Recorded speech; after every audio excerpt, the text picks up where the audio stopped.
but you've been working around egotistical, very masculine men for, let's call it 10 years. And then you meet a Mr. John Moxley and he knocks your socks off. What was the difference? What, because you've probably been going, nah, for years. What changed? Well, I feel like I always had been like somewhat of like a serial monogamous. Like I had boyfriends before, and like, you know, I again, like, not to make it seem like, oh, I've always had these great experiences, but like I was really lucky. I don't have any ex-boyfriends I would like talk shit on. They were all good guys. Yeah. They all brought something different to the table. But unfortunately for them, when I was dating them, it was never, I mean, it wasn't the thing. John, of course, is the thing. And we met at a time in both of our lives that, you know, we were both 28 when we first started dating. We were both at good points in our careers. And I don't know that it wasn't, I can't say there was like that everything went slow motion and like, you know, Endless Love started playing or something in the background. Yeah. But I don't know, there was just like this connection with him that he's like my buddy and we're still like that.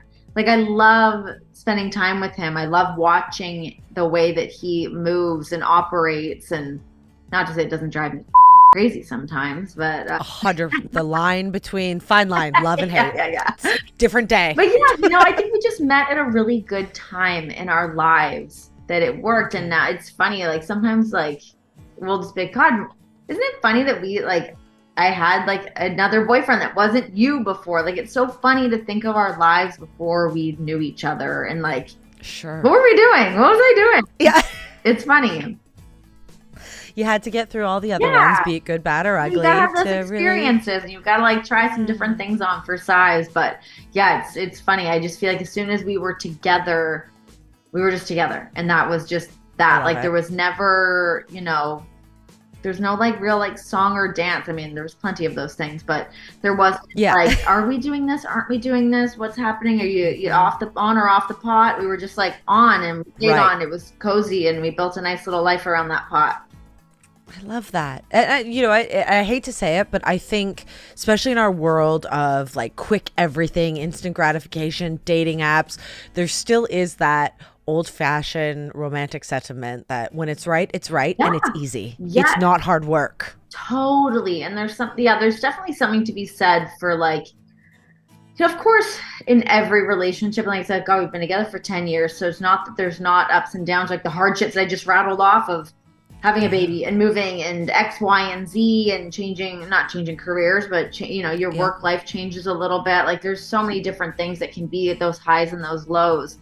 But end of the day, it's like, I like him, you know? Yeah. Like I like him. He's your best friend. Yeah. And I think that's the difference. Like, of course, we need the sexual chemistry. We need the physical attraction. Yeah. We're animals. Sure. But you want to be with your best friend. I know. And it helps that he's the babe. That's great. Yes. Let's be real here. Like, we love this. It's so funny the other day in makeup. I don't know how this came up. One of the girls was talking about Twilight, and she was like, I never really understood the Robert Pattinson thing. I was like, oh my God, I was all about Team Edward. I love him. I go, I just love a like brooding guy. They're like, yeah, no yeah. You are that TikTok. Show us your childhood crush. Show us the man you married. Yes. Oh my God.